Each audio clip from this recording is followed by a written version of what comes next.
Hello, guys. My name is Cameron. I'm a data scientist in biotech, joined here with Anisha. Anisha, do you want to introduce yourself? Yeah, hi guys. I'm Anisha. I'm an AI enthusiast. I'm in the biotech world as well. I recently graduated with a master's in AI business analytics, and we are here talking about what how AI is going, our thoughts about it, and just a quick little discussion. Yes, Um, ma'am. Yeah. So a lot of it's been swirling around in the AI world. Anisha, I don't know if you want to start off with any topics that might interest you these days. I think the hot topic right now are the Meta glasses. So, have you seen the videos on that? Yeah.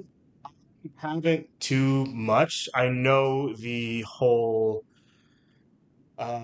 lore behind kind of how long it took Meta to reach this point. I know like Oculus was Oculus part of Meta or was I think maybe in the past they had these big goggles that Meta was kind of using for a minute, but they were just super clunky and they were like kind of in this VR kind of thing, but they were super clunky, super huge, and nobody was buying them. And then now we kind of get to Meta having these sunglasses now that everyone is wearing. And I think what I'm assuming is Meta is advertising their glasses by having a bunch of these like street influencers now wear them around and ask questions to like random people and stuff like that. I think that's their ploy and kind of how they're advertising their glasses. But yeah, um, I think they're pretty cool. I've seen them. I think some people in TED Talks also use them as like a transcriber or even like a prompter. So pretty cool stuff when it comes to um, what their use cases are, how people are using them. I don't know how much they cost though. Do you know how much they cost? I heard they might be like $300 or something. 300. I heard That's what like I heard. I don't know if that's when they first came out. I don't know if they kind of lowered now, but that's what I could swear I heard at some point. okay, then maybe I heard wrong. Can you? One of us should Google it. Yeah, Or Google. No, I'm just curious, but like, yeah. While you're googling that, I'll just say that in the midst of it all, I have not tried them on. I do not know, like, in an anecdotal experience, the hype behind them.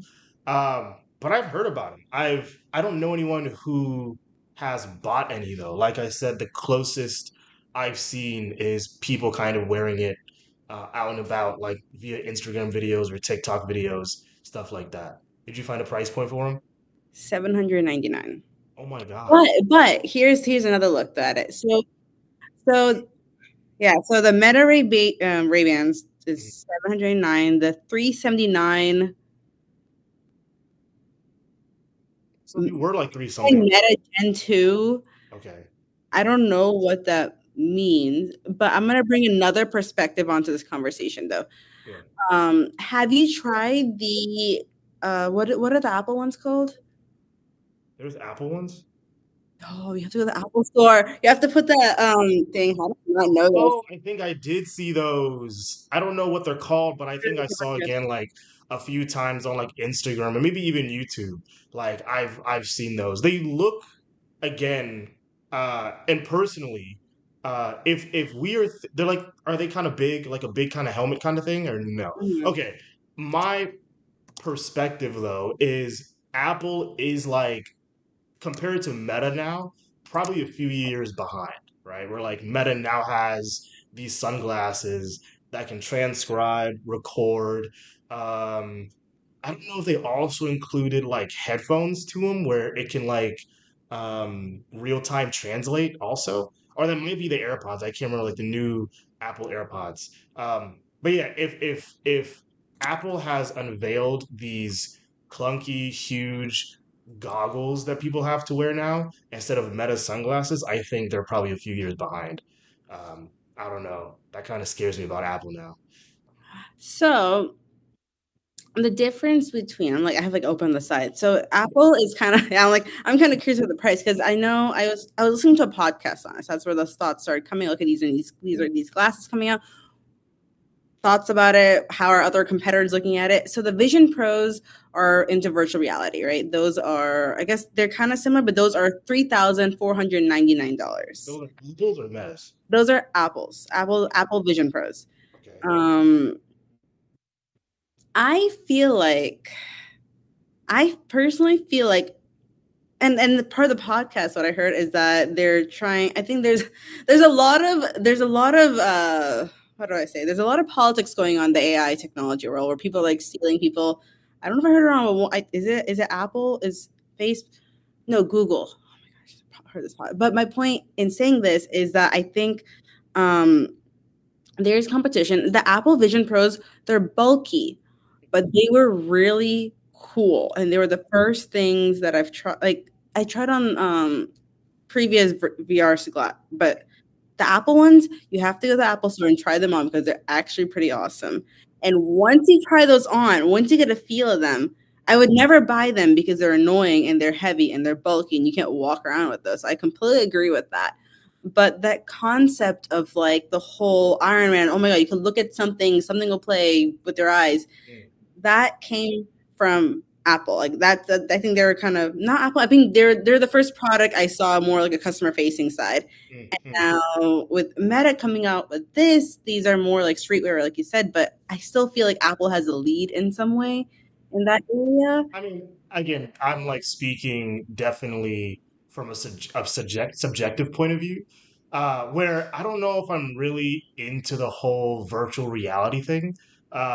Just because like I don't know, there was like a Netflix show, I think it was like between like Black Mirror and Alter Carbon and what's another like virtual reality thing that like scared the shit out of me?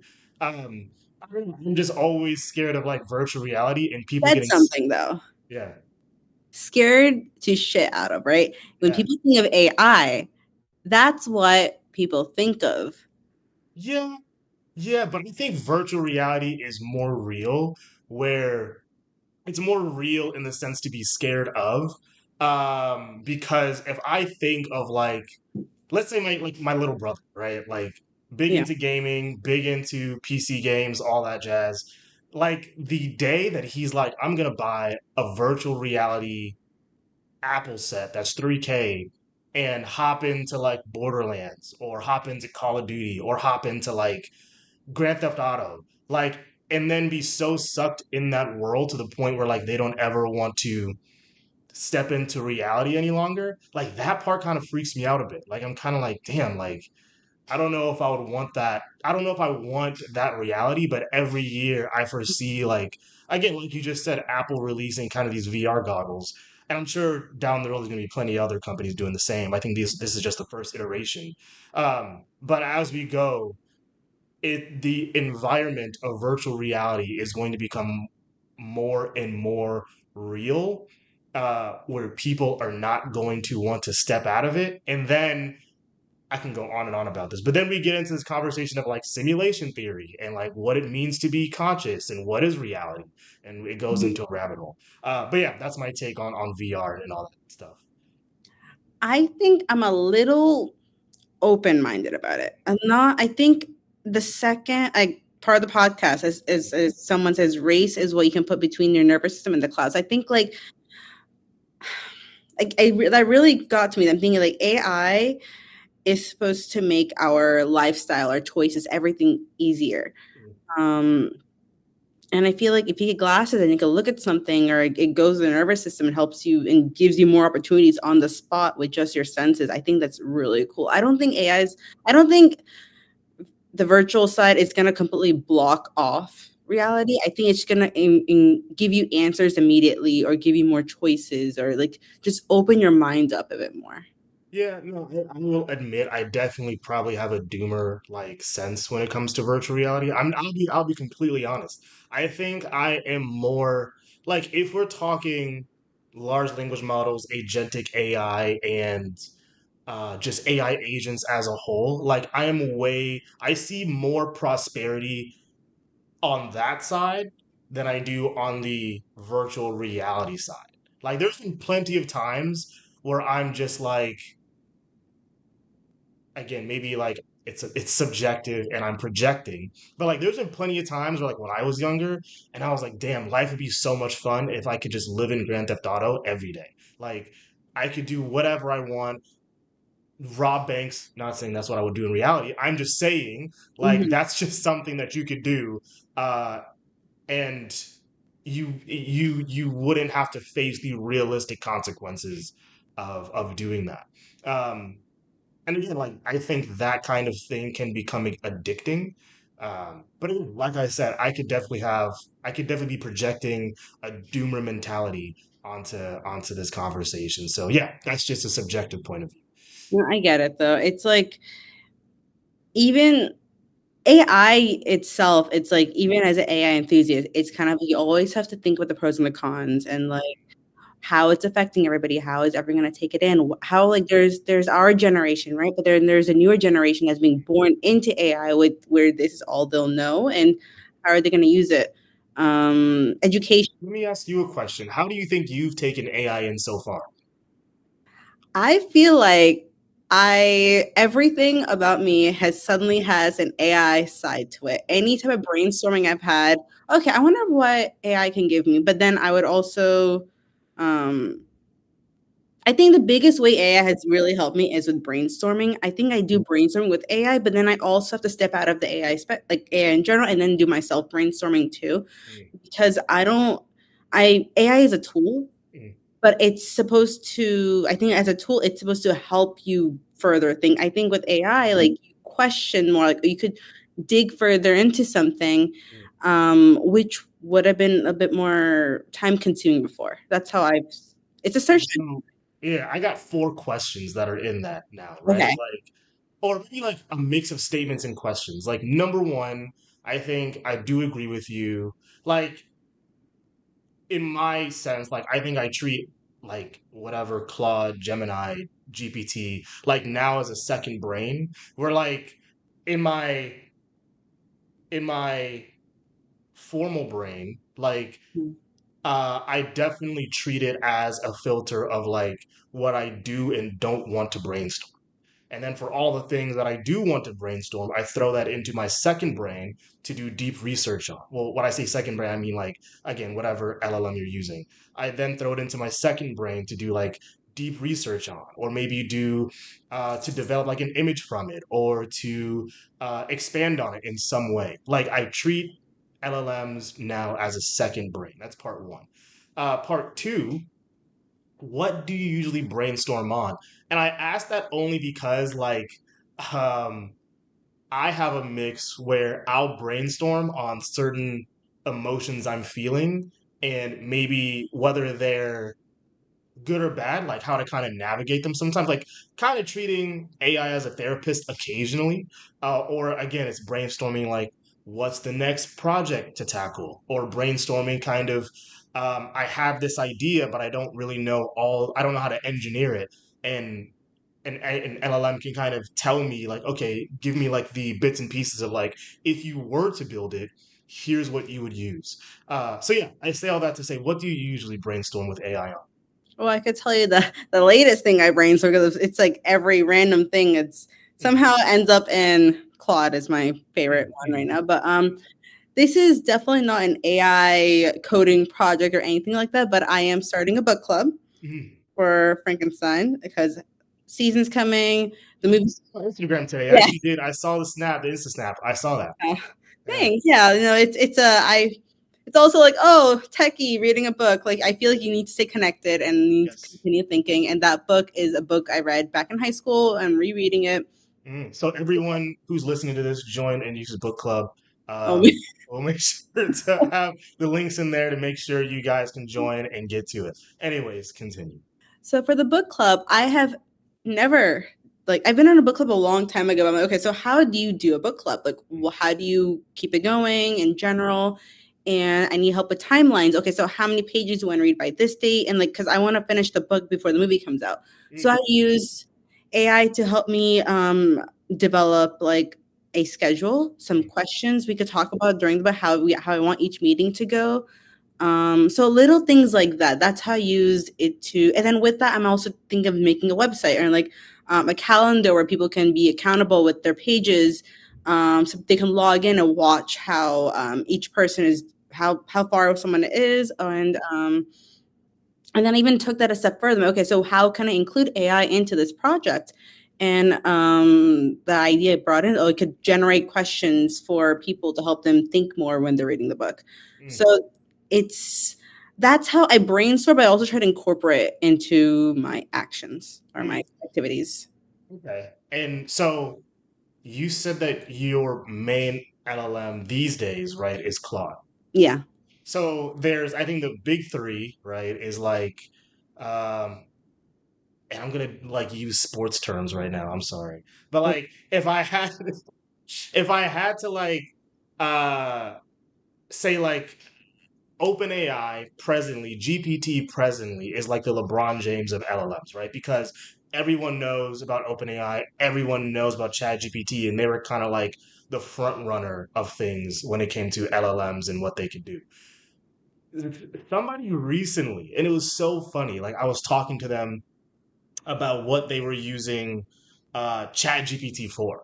And we were talking about kind of how they were communicating with it. And I don't know if you've ever done it, but you're able to set up like a personalization in ChatGPT. Um, and they were talking, and they were like, I don't know what kind of personality I would give him. Like, I don't know what I would, what kind of what he would be like. And I think like in that one sentence where they started assigning pronouns to ChatGPT of he and him, like it made me think, like, are we now reaching a point where we are actually beginning to decipher like okay you know what um like Chad GPT has this manly touch and Claude has this feminine female woman touch and then we have Gemini who has maybe more of a mixture of things. Like have you ever experienced that where like ChatGPT feels more masculine and then Claude feels more feminine or Gemini feels the opposite for me. yeah. Yeah, so I know on Claude, if you go on, you could change the styles of it. So that's a fun fact. And I haven't really messed with it. I just kind of like how it is. But for me, I feel like Claude's more like direct, straightforward, and gives you that. While Chat, it has more like the emojis, it has more Mm, hyphens, and it has more of like a I don't like the tone of Chat, but Chat has more data on me. mm, So yes. when I because I've been using it for I pay for both, but I've been using chat for the longest time. And so when it comes to decision making or saying, okay, so which way will I sway more, I rely on chat. And that's not because I give it a personality, it's because it's seen the way I think and way I Sure. go about things that I feel like it can make a choice that closer aligns to me. Mm, But then I go back to Claude because I like the way Claude, like let's be real, we all use AI to like clean up our emails, our messages, and everything like that, grammar and everything, or see the sure. tone. Claude aligns with more on how I speak and how I am professionally or personally. Okay. So my responses are more cleaned by Claude, or my thought process are done by Claude. But when it comes to personalization, I go to Chat. Hmm. I don't touch Gemini yet. Or what's the other one that Twitter uses? What's Elon's? Gronk?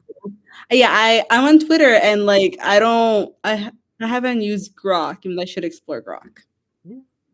I haven't used Grok either. I heard it's pretty damn good. Like I've heard good things about it, honestly.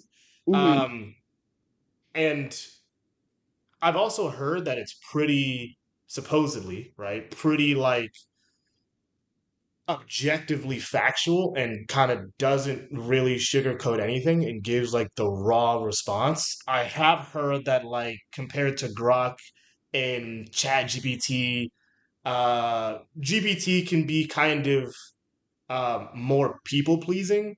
It can be what's the word that they use? Sycophantic, which is a new word that I used actually. And it's like this fake this fake niceness, right, from ChatGPT, while Grok kind of gives this like frank, blunt, extreme, not extreme, objective response. So I don't. We both haven't used Grok, so maybe like we can't give a subjective experience, but that's kind of what I've been hearing. But you haven't like assigned a gender to either LLMs, correct?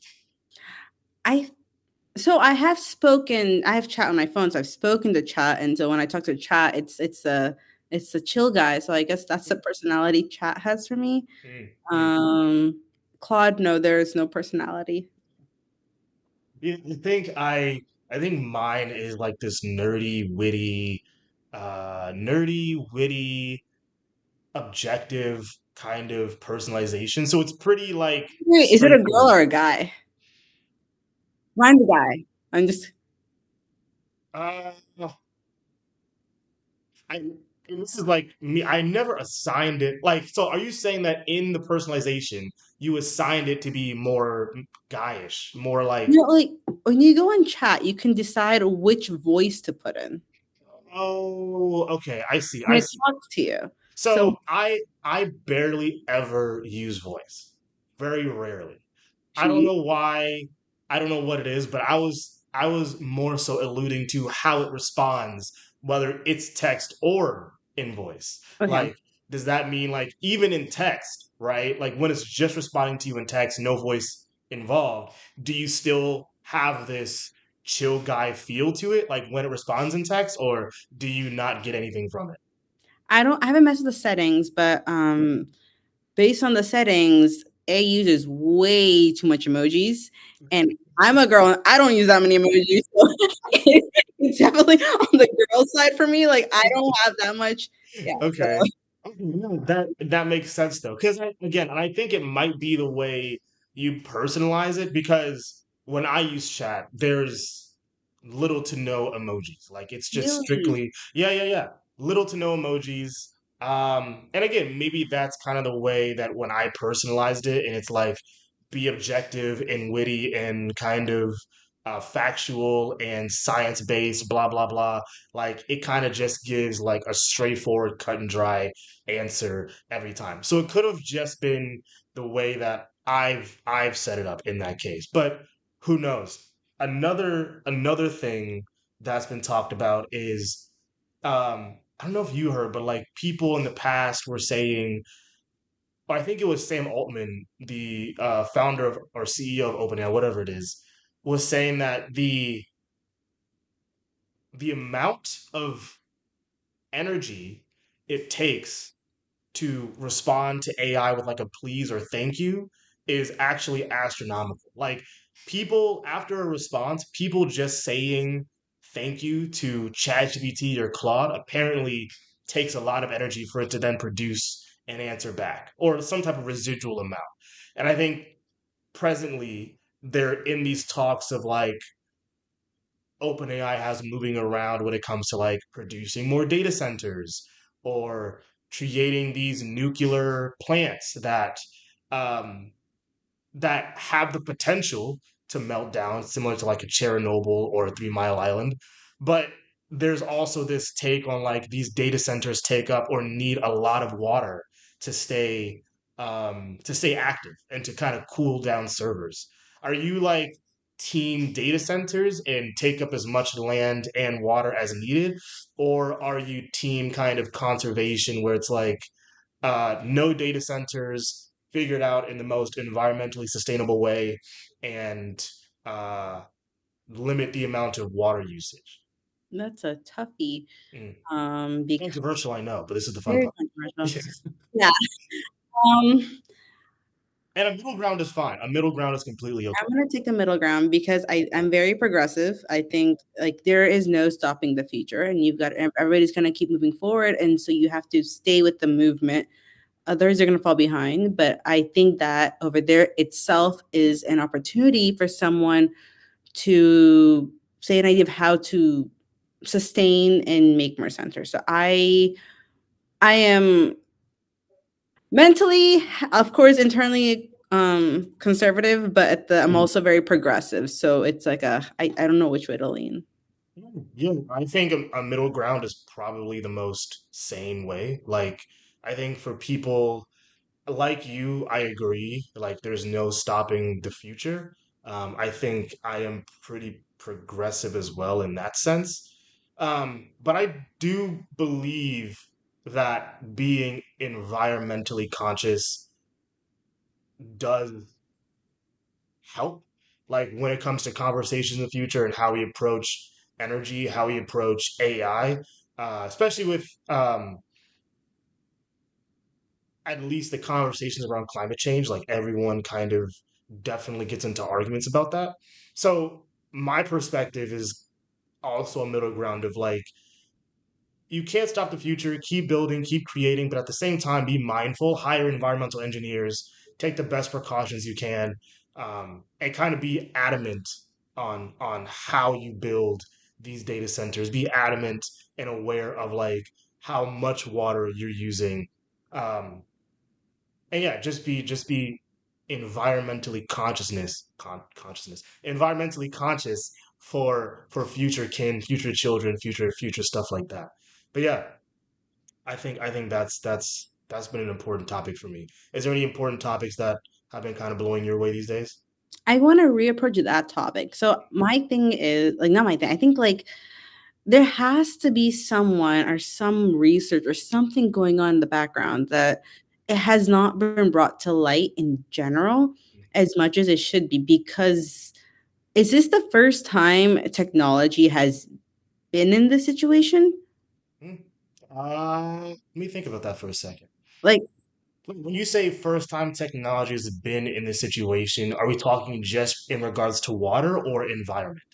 so electric cars, right? That came about, cars, gasoline, fossil fuels, whatever. That's where electric cars took off, and that's why they're doing so well. I don't know how electric cars affect the environment, but I'm assuming it's better than what we have now. Yeah. And I think this is something a lot of people don't know. And again, I don't know how much, again, like you said, this affects the environment. But like, for example, I'm not a mechanical engineer by trade. I think by like, I didn't go to school for engineering. I went for computer science. I'm not like, again, I just want to make that. But like, I think I know enough in a little bit in order to be aware where like in order to produce a electric car, you have to mine lithium. And mining in general can also disrupt forests. It can disrupt habitats. It can disrupt uh, environments that these animals or whatever kind of organisms might live in. And you have to produce these lithium deposits that can scale who knows like how many acres of land. And then on top of that, you also have to set up these plants that process this lithium, right? And that creates maybe some type of combustive uh, runoff or combustive kind of energy, whatever kind of emissions. I mean, emissions. That's the word I'm looking for. So I think that both fossil fuel, like gasoline combustion cars, as well as like electrical cars, have their trade offs in terms of environmental impact. I just don't know. And it would be worth, I think, somebody or me looking into, like, especially me being the data scientist, like, hey, what is how has the mining of lithium versus the production of combustion engines had an effect on climate change, if any? Does mining lithium have just as bad as a an effect, or is it less, just in general? I have no clue, but I know both have their drawbacks. Yeah. So I kind of want to like, that's the approach with this whole AI situation. It's like, I don't know. It's like I really I feel like there's someone in the back end or someone out there doing the research or something to solve this, but it isn't getting the spotlight, or there has to be pros and cons with everything, but we don't know. Mm, And I don't know with AI, like fear mongering. I think there's this big fear, right? There's this big fear with AI, and then when you think of fear, you think, okay, it's taking my jobs, or it's ruining the environment, and it's doing this, and that. But that is also, I feel like when you look at the negative, you also it puts the pause on like, okay, so where's the opportunity? How can we look at this positively? How can we integrate this? How can we, um, what if we want to use this because we know this is moving forward anyway, how can we reapproach this in more of like, I don't know, I guess I'm saying the same thing over and over again, but like It's the mindset and approach, and like if there's a problem, just like with anything, how are you gonna solve it? So another, you had said the thing that I think is on everyone's mind that isn't part of this AI realm, and hopefully down the road, like people see this conversation, and it gives them a bit of insight on the fear mongering behind, not to use your word, but like Oh, no, go the for it. I think yeah. the fear mongering behind like, is AI going to take my job? And if so, what do I do? And I don't know how true it is. Well, I think it is true, right? Objectively now. But Jensen Huang, the founder and CEO of NVIDIA, was like, AI won't take your job, but someone using AI will. And I think I'm wondering how true that is, where it's like, uh, will is AI so integrated into everything now where a lot of people's job security is at risk? Should people, I don't, in my perspective, right, I don't think at this point, and AI as we know it, it's 2025 now. AI as we know it has only been around for 2.5 years, maybe 3 years, I think now. At this point, it's moved so fast where like I don't believe that just learning like Chat GPT or Claude or Gemini is good enough to where you can have job security. Like I think now, like if you are in like knowledge work or like these corporate professional jobs, um, you may have to dig a bit deeper. You may have to kind of get a bit technical unless you're already in the realm of like using AI for planning or using AI for brainstorming or using AI for all these things. I am wondering, like, if just telling people, not wondering, well, let me back up. I'm wondering if just telling people, dive into ChatGPT, ask it questions, explore is enough. Like, I think I've been telling people a lot, like, number one, you kind of have to probably begin learning how to use AI agents in some capacity. And number two, you have to at least begin learning how AI agents can perform things agentic. You don't have to you don't have to do these AI agent things programmatically anymore. I think there is tools out there, like I think it's Zapier and uh, I think it's called Nathan or just N8N. I don't know what like the actual name of it is. But you can use tools like that to kind of create these agentic workflows. And so I'm wondering, what should we tell people now that AI has moved so fast and we've kind of passed the horizon of the large language model hype and we're now getting into like this agentic AI hype? I feel like as much as they're moving quickly forward, we're not. Mhm. Because I'm saying this from a healthcare corporate space. Ideas are flowing, systems are moving, but because of AI governance and everything, there's like a limitation of how quickly you can implement something.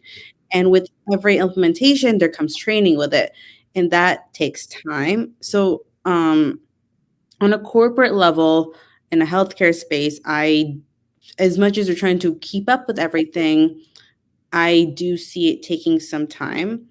Mhm. And like a particular software I could talk about currently that caught my attention in terms of jobs is Epic. I was just exploring Epic's like AI usage and everything, and it can do charting, figure things out for you, and that makes me think of PAs right now because PAs are a physician assistant, and that was their job to help the doctors out. So um, it makes me also think of how those positions are adapt to this whole thing. Are the physicians gonna just physicians are professionals, right? They're scientists, so they're doctor, they got their doctor, they're good. But then how are would the assistants need to be more comfortable with using AI and then just give the doctors a final look at it?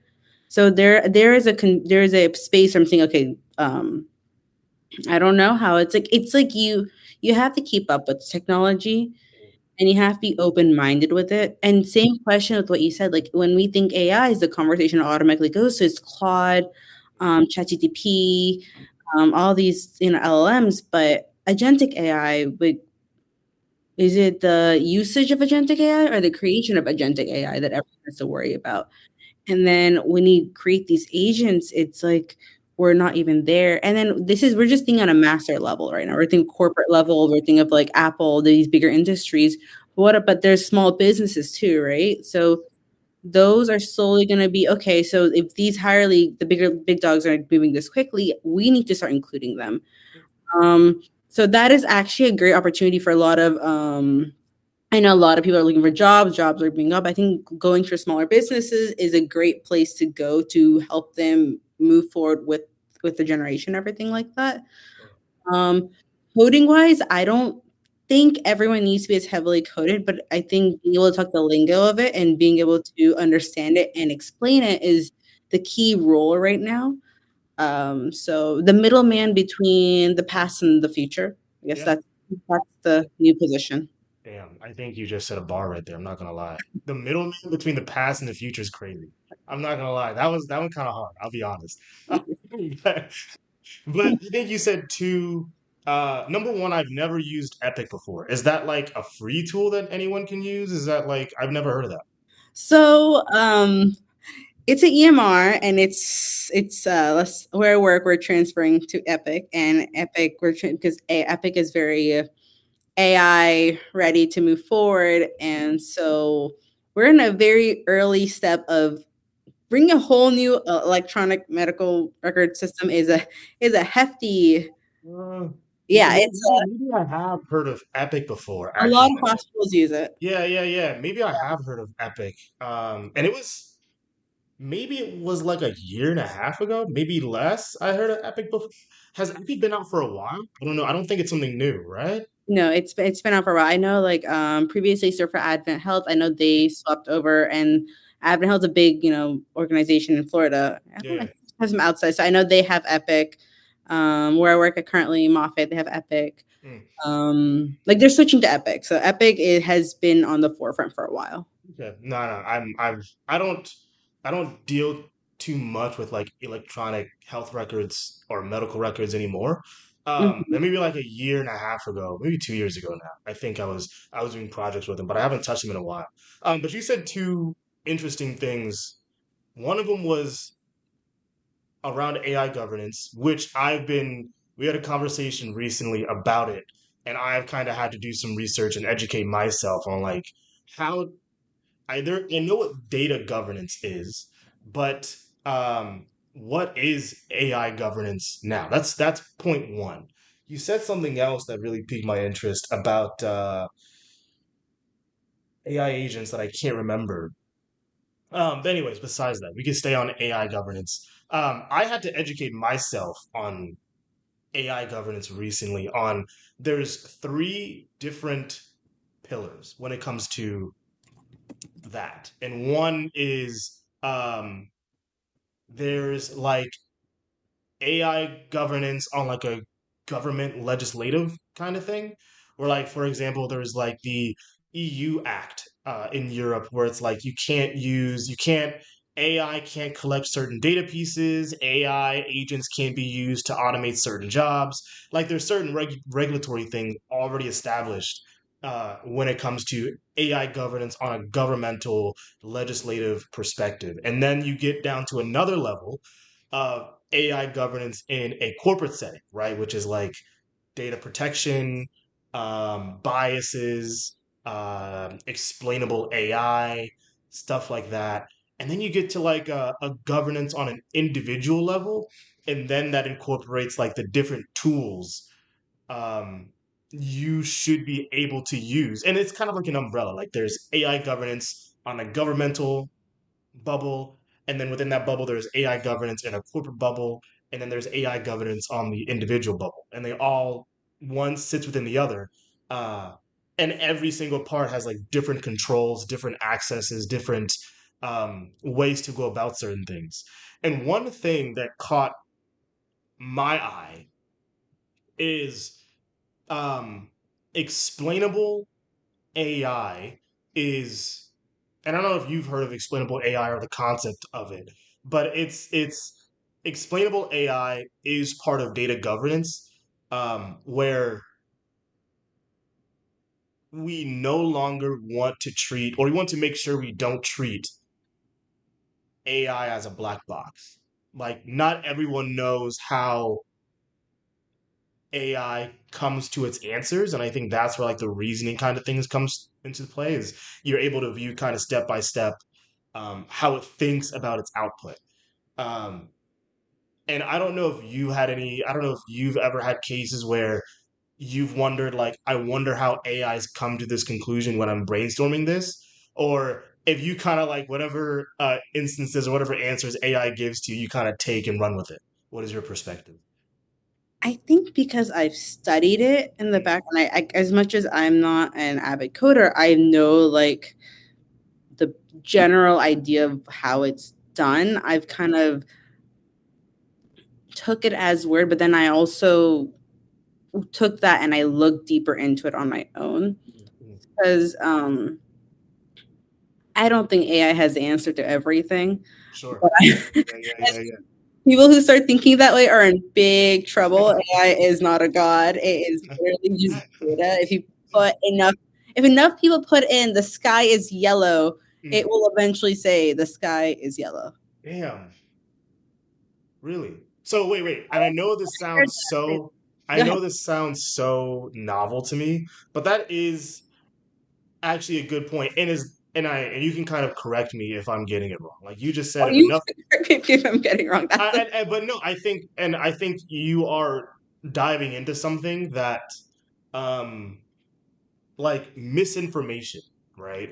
And this I think can tie back to like data governance and how AI comes to its conclusions, right? You just said if enough people say the sky is yellow, most likely it could conclude the sky is yellow. And if you think about it, the way the LLM is trained is that it collects all kinds of information across the internet, across text, across whatever. So imagine like if all 9 billion people on planet Earth was like, we all agree that the sky is yellow. I'm probably sure it could happen where all of a sudden LLMs across the map. also the Earth is flat. Yeah, yeah. No, seriously, yeah. And I wonder like if you could ask that today. And again, there's tons of and oh my God, you just made me go into a whole tangent right now. Like, think about it, right?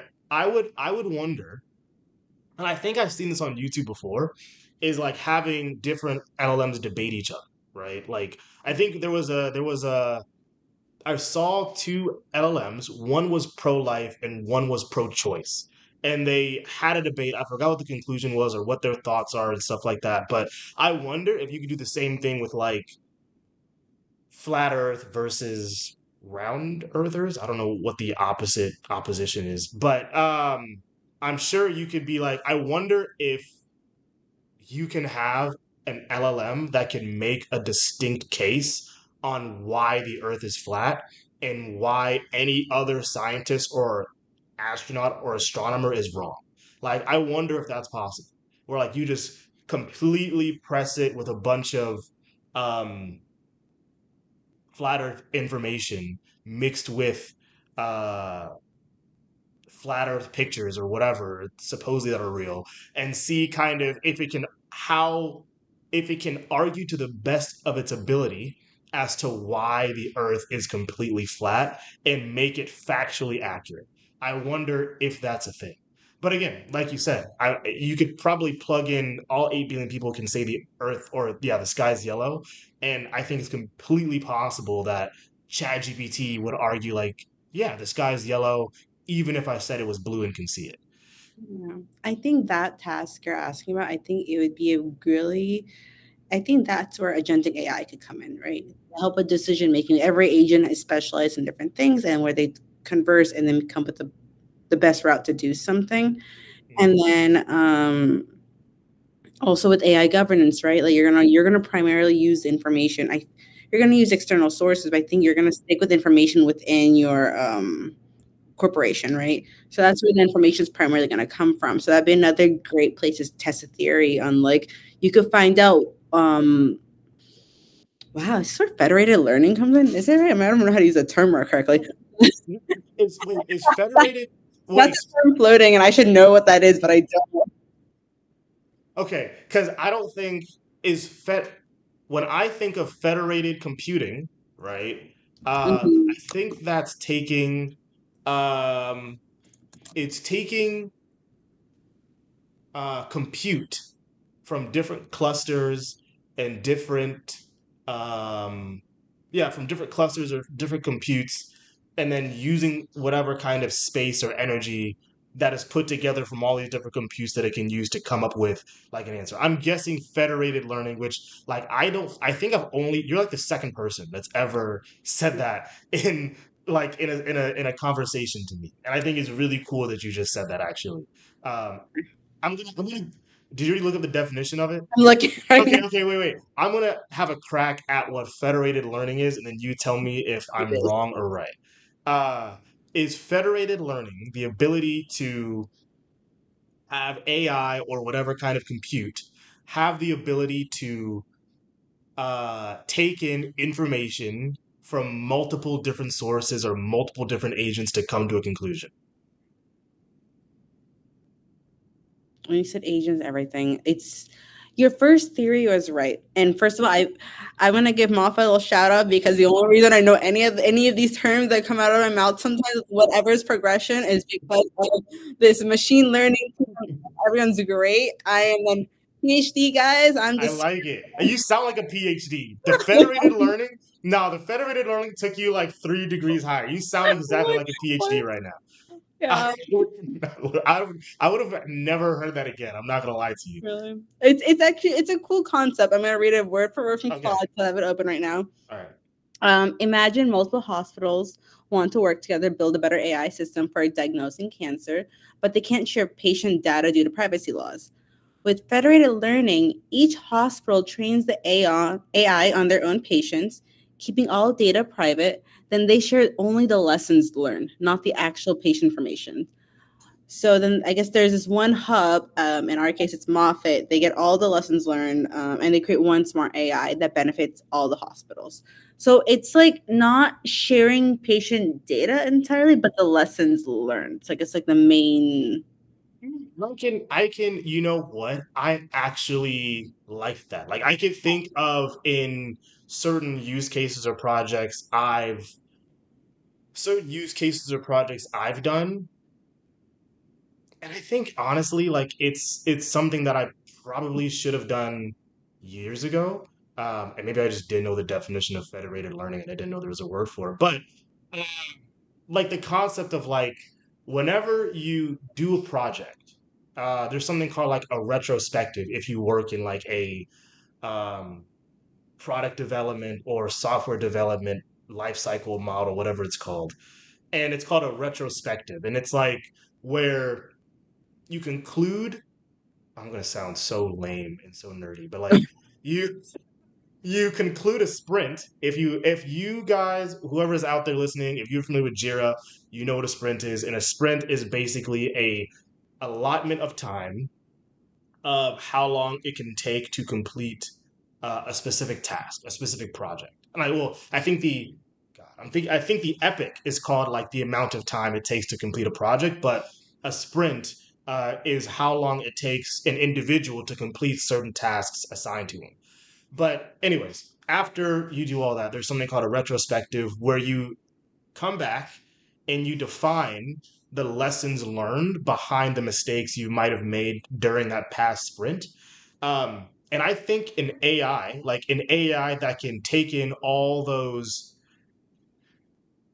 an AI that can take in all those maybe mistakes or time spent that really didn't need to spend all that, or like take in all the fall short, the shortcomings of a sprint, and then kind of put that down or jot that down on its own into like the lessons learned from the past sprint that maybe we need to figure out for future sprints or for future products, I think would be amazing.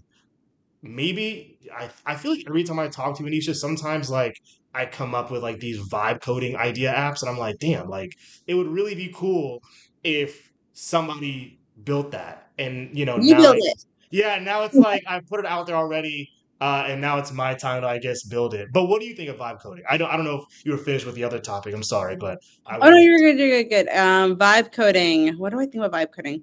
I think it's really cool. to. Um, I think it's the way to go, but I also feel like if you have a real project you really want to work on, you can use vibe code to make like a demo, Mm, but then you should take that outside of vibe coding and really work on it mm, because yes, I was exploring vibe coding and like different more. Um, I don't see my feed, which on my Instagram feed, which people vibe coding, and you can make some really cool stuff on vibe coding. But I think there's also something nice about being able to go in and personalize it. So, like, I don't think vibe coding can give you the same type of personalization as you'd like. Sure. No, I agree with that, and I think I do stress that too. Is like I'm usually when you're on these vibe coding apps, they use a lot of like front end languages like JavaScript, TypeScript, whatever kind of frameworks, React, whatever it is out there. They use a lot of front end development, and I'm not really much of a front end developer. I can I can do very minimal, um, but I'm not scared of it. But I know that's not my strength. And so when it comes to vibe coding, I've I don't think I've developed anything super. I don't think I've developed anything where I want to productionize it just yet because I feel that if I do throw it out there and I don't know enough about front end languages and something breaks or something doesn't work right, I don't have enough knowledge to go back in there and fix or customize or modify whatever I want in that application. So I do agree with you. Like there is some level of knowledge, coding knowledge, technical knowledge you need when you are vibe coding. But I again, for anyone out there, I don't want to deter you from vibe coding. Create what you want. Just make sure that if you are going to create something, um, either A, you don't really plan on putting it out to the world if you don't have much technical experience, or B, you hire someone who, if it does break, can probably fix it, go back in. There's plenty of like, um, what is it called? Uh, what am I thinking of? Upwork, Fiverr, freelance, those things. That's what I was looking for. There's plenty of like freelance sites out there where you can like hire someone for like $50. They can take a look at your code and at least know the code base and fix whatever is working or not working with it. So I don't know if you've created any products so far of your own when it comes to vibe coding. Do you have any ideas or stuff that you've done already? So my vibe code project, which I did as a demo, I am working on the side. So we will not talk about it until that's my personal project right now. Okay. But, I will say, I think um, it's also a great way to learn. I think if you're passionate about something, you should pursue it. And whenever you pursue something with passion, it's gonna take some time. Yes. Um, and so like there's a lot. I think you should use that as an opportunity to learn coding, Mm, and use Claude, use Git. There's a lot of right. It help if you put something, it'll help you learn, and then also if you don't want to put the time in, use a software engineer, or somebody to help you, a developer to help you produce the product. yeah. But I think it doesn't. I think that's when you have a passion project, that's the way you move. That's where you can help visual. I think you should pursue it on your own a little bit before you ask for help. You can dig it in YouTube, Coursera, Udemy. I mean, like there's tons of like free.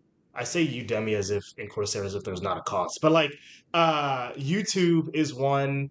There is like I think Deep Learning AI by Andrew Ng. I think that's how you say his last name. Like a lot of free courses on kind of how to maybe develop your own. application, at least getting a technical sense, using Streamlit, which is like very simple.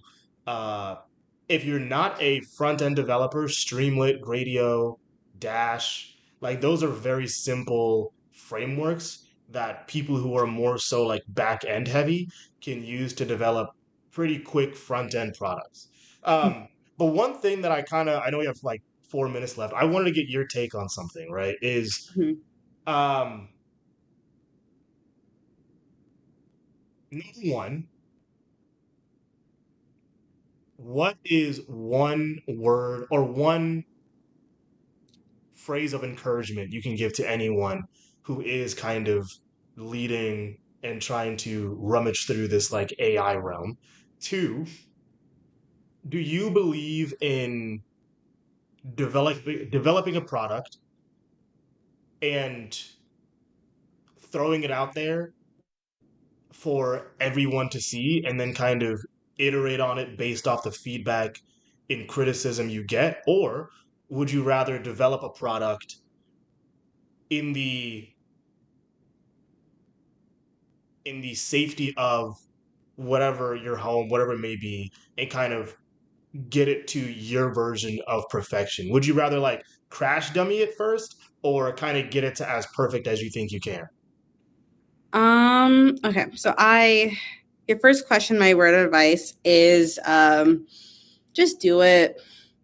I don't know how to describe it. I think, I guess where I'm coming from is my uncle, he just moved from Bangladesh and he had no idea what AI was. And he was trying to get his driving permit license. I'm like, okay. And I showed him AI. I showed him ChatGPT. I'm like, this is your tool. If you ask it to give you questions to practice, you can practice with it. It can give you how to maneuver. And there's like he was super excited about it, but he didn't use it the way, I don't know if he did use it, but like once you start using it in your daily practice, you'll get used to it, and then you know how to use AI, and that's the only way. And The minute you said just do it, I immediately thought of like Shia LaBeouf from like years ago where he like in front of a green screen screaming just do it. Like that's the immediate thought I had. But yeah, I agree, just do it. I think I don't think people realize that it's that simple. Like Mhm, I think a lot of people there's been so many times like I've talked to interns or like people who might come to me and are like how can I make my resume like look better? Like or what buzzwords should I include? And I was like, well, just throw anything AI related. Like it could be as simple as Chat GPT. It could be as simple as Google Gemini. Like you don't need to know all these technical concepts.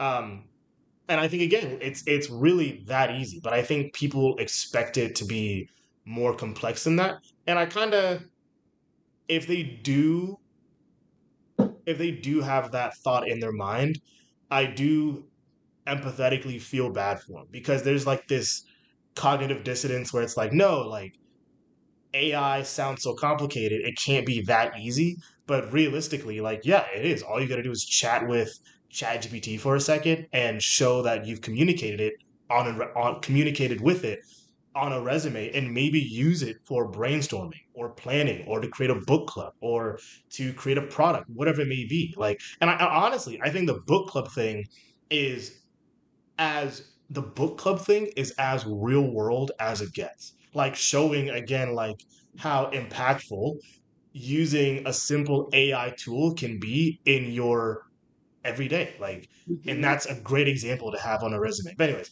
I'm sorry, I was rambling. You're good. No, you're right though. It's like when you start rollerblading, when you start doing anything in life, you're gonna be scared a little bit, but the more you do it, the better you're gonna get at it. So that exactly what you said. Okay. And then the other thing you told me about the whole idea, like it's like, what, there's a word for, you keep it to yourself or do you throw it out to the world? And Yeah. I worried about that a little bit. Because my hobby, which I'm still, my skates have not came in, but my other thing is I rollerblade. And oh, did I just freeze? Okay, no. I rollerblade. And so okay, so what kind of, that's my niche ish when I have my friends over there and and I know how they think, I know what they like. And I'm like, okay, what kind of product can I develop that would help that community, or like that would, an AI. And I was talking to a friend of mine and about like developing. I'm still working on it, so I can't spit the idea out here yet. Not yet, guys. But he was saying is once you have an idea, you need to see how the consumers are going to take it, like how your customers can take it. Are they going to like it? What do they want in it? Mm, And you need to feel out different communities, and that's how you'll be able to further tweak your product. mm, And you will, and not everyone's going to do it, but the right people are going to support you, and you'll find people who are in that same mindset who you could brainstorm off of. So I think I think coming up with an idea is very hard, and not everyone's going to pursue it mm. properly, but if you're passionate enough and you pursue it, you will make it happen. And that process you put in, the passion, the ability to do, is where you're going to do your learning, and you can make something else. Mm. No, I agree with that. I think again, like that ties into like also in the sense of like just do it. Like build that product, connect with the community, get feedback, get answers, and then based off of that, you can iterate it further and add whatever tweaks or niches you want to it. Um, Your yeah, turn. Your turn. I my can't just, turn in yeah. terms of a word of encouragement and am I like a brute force throw it out there kind of person? Mhm. Um, Words of encouragement.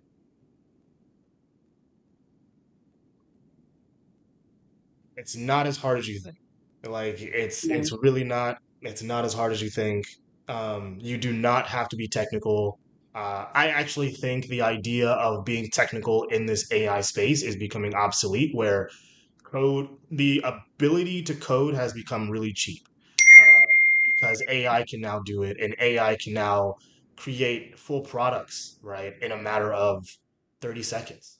Um, so the idea of having this barrier to entry has basically been obliterated. Like, there's no point in waiting, like you said, to develop a product.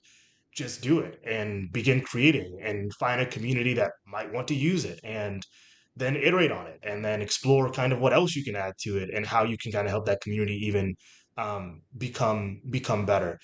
In terms of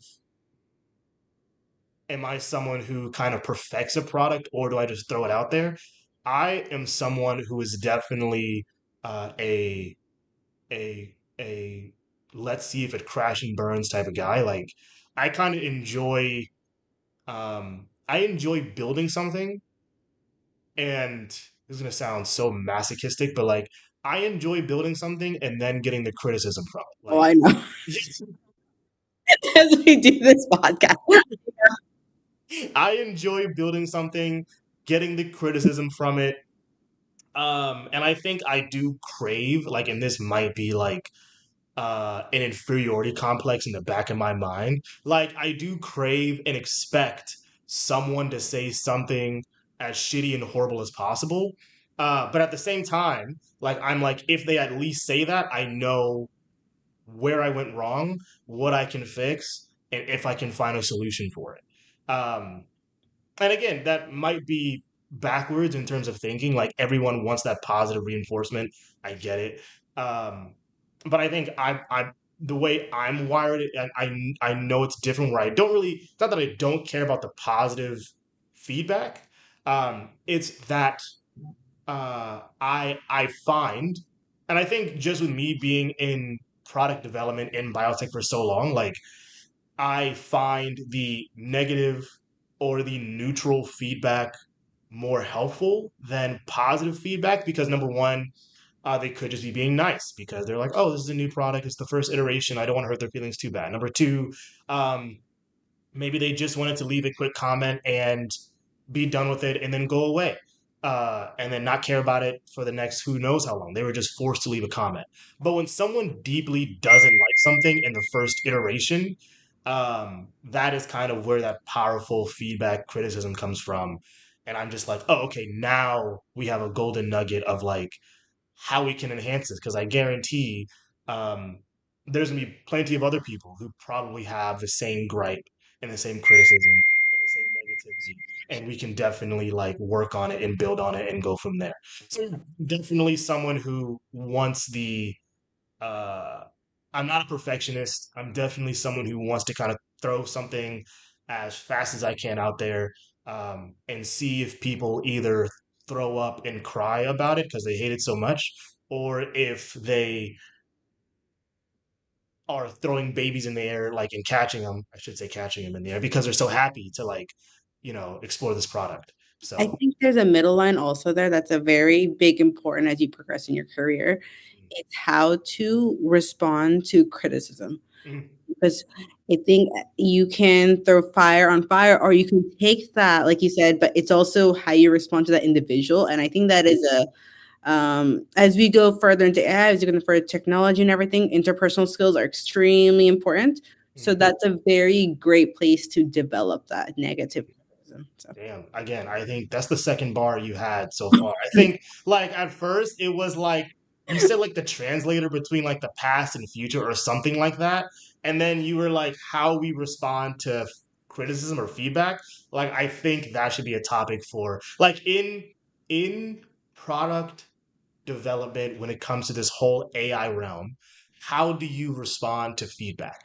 Only because also I have an interest because I recently got a book on AI engineering, and I was recently, and again, I don't want to put this on longer and then we can end it, but I was recently I was recently trying to figure out how to get the most out of the feedback that I am getting from this product I just released with my team. So how can I use this feedback? What nuggets of finite information can be helpful when kind of producing feedback, or not producing feedback, kind of like analyzing feedback, stuff like that. But mhm. anyways, this was actually a good first conversation. I enjoyed it. Me too. Um, yeah, I'm happy. What do you think? I really liked it. It was really good. We're gonna have a part two eventually. Yes, ma'am. Cool. Well, then, yeah, we can end it here and call it a day. Thank you, Anisha. Thank you, Cameron. All right, bye.